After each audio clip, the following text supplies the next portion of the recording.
So this is part 2 of the notice to the Vatican in regard to the Jubilee year last year, my notice of last year.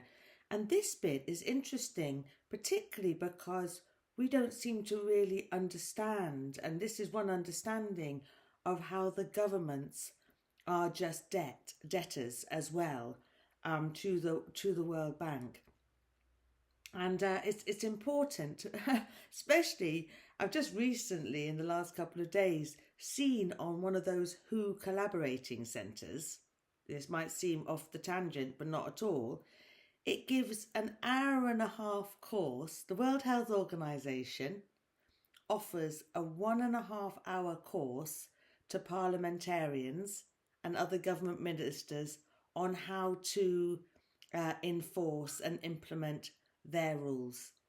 So actually it's they're also patsies, and this is actually why. So what would be the consequences if the Vatican issued a statement that all public and personal debt must be forgiven? What if they went on to claim there has been an assumed authority by the private banks, governments and judicial bodies which demands correction and redress? What if the Vatican Court orders the banks to erase all debt? Harold James, the Claude and Law Kelly Professor of European Studies and Professor of History and Public and International Affairs, is also being roped in to writing a history of the International Monetary Fund at their request.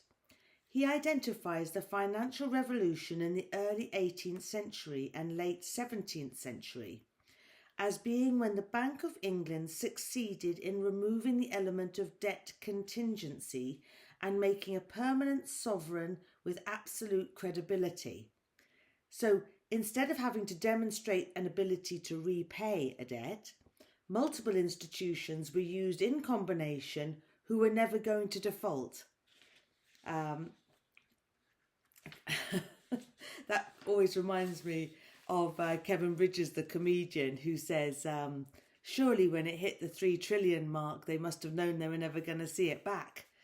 But actually they were going to see it back because it can just hang there as national debt, and it'll be forever enshrined, and they're not going anywhere. We know where they live, we know what they've got, then you know what resources there are there, etc. So let me just see what my last sentence was before I turned over. They were never going to default. The combination was monetary reform, the silver currency, creating a bank specifically to hold the national debt, and also with the capacity to issue banknotes. He described how an identity was built between the creditors of the state and the components of the legislative authority in the British Parliament who decided on taxation. So that's where we come in, to pay the debts that they've decided, or pay the loans that they've organised for themselves. He concludes, removing the element of contingency made Britain a permanent sovereign with according strategic consequences economically, politically and military. So that's a YouTube video reference being there. Imagine if the Vatican had the authority to negotiate with NATO, the UN Security Council and individual armed forces, calling for them to mark the Jubilee too, and make it possible for each of us to return to his property and his family. The moving film we may all see again at Christmas, Fiddler on the Roof, deals with the forced departure of people from their homes and the symbolism of how people always take their keys in the hope of return. With over 120 million displaced people, and that's so there's a reference there, with no standing in law, might the Vatican be able to insist that the UN review its migration policy, which currently states that the movement of populations should be regular? What have they got planned for us when its regularity is a tragedy?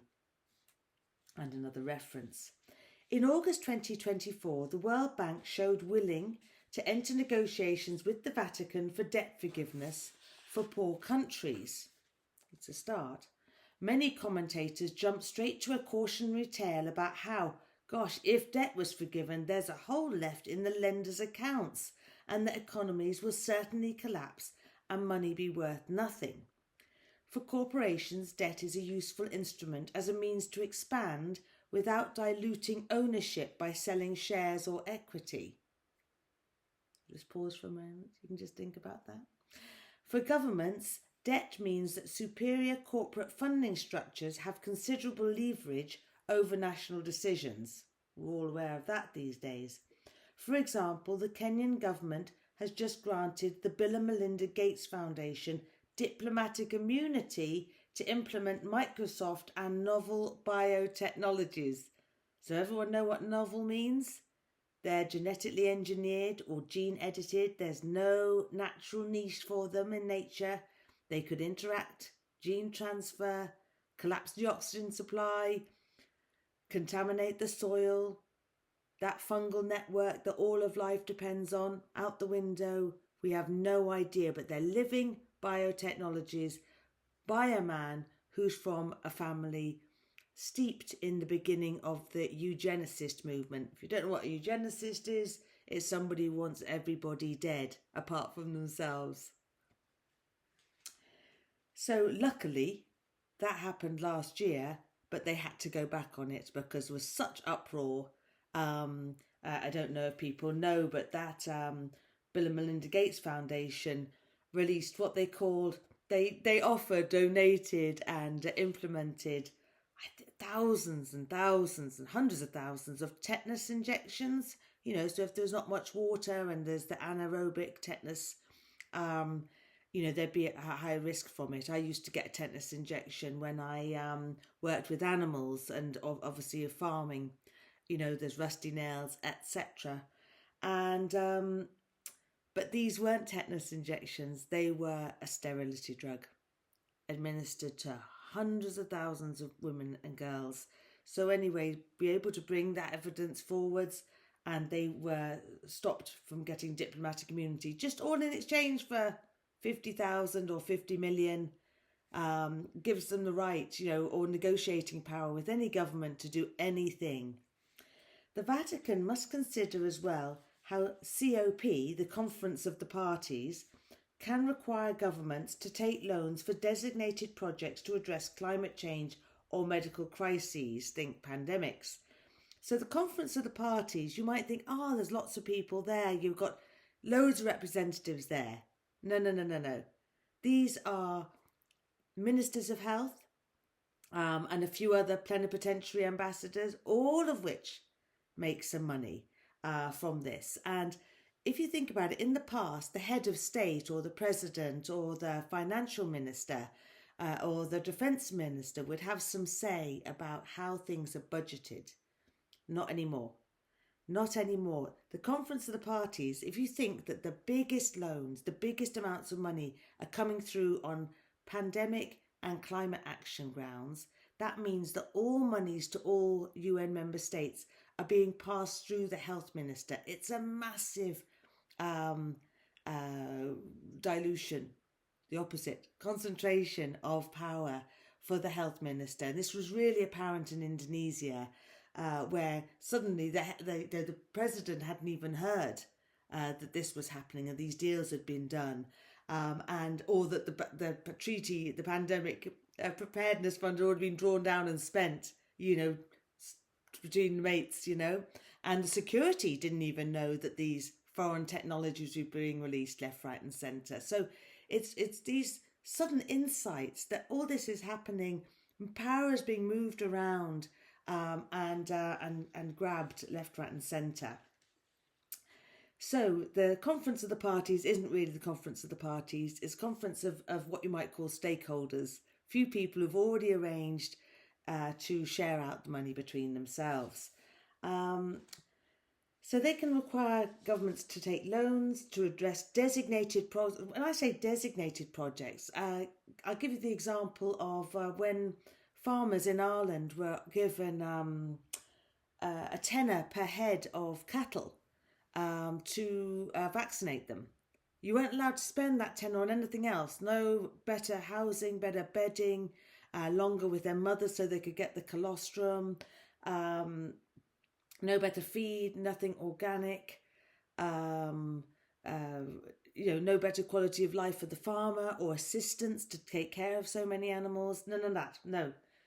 You were awarded 10 euros per head, and then within a week of that arriving, so I think they all arrived in October, the following week the vet bill would come in, that entire 10 euros would go straight out again. I mean, it's of no benefit. There is no benefit for the individual. This is a complete corporate takeover, and so we're just trying to find ways to call this out and say that these people shouldn't be in charge, because there's a lot at stake. It really is a lot at stake.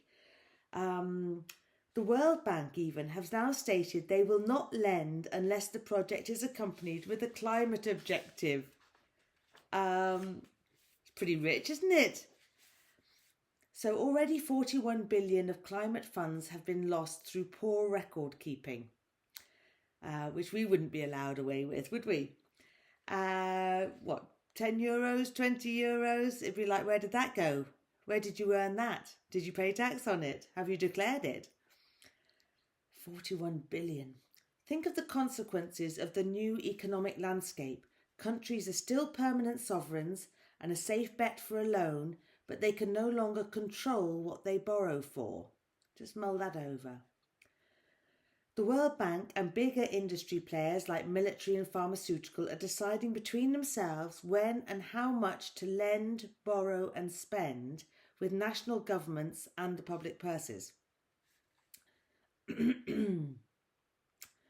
With the new natural asset market, don't know if you've heard about that. There used to be like a trade,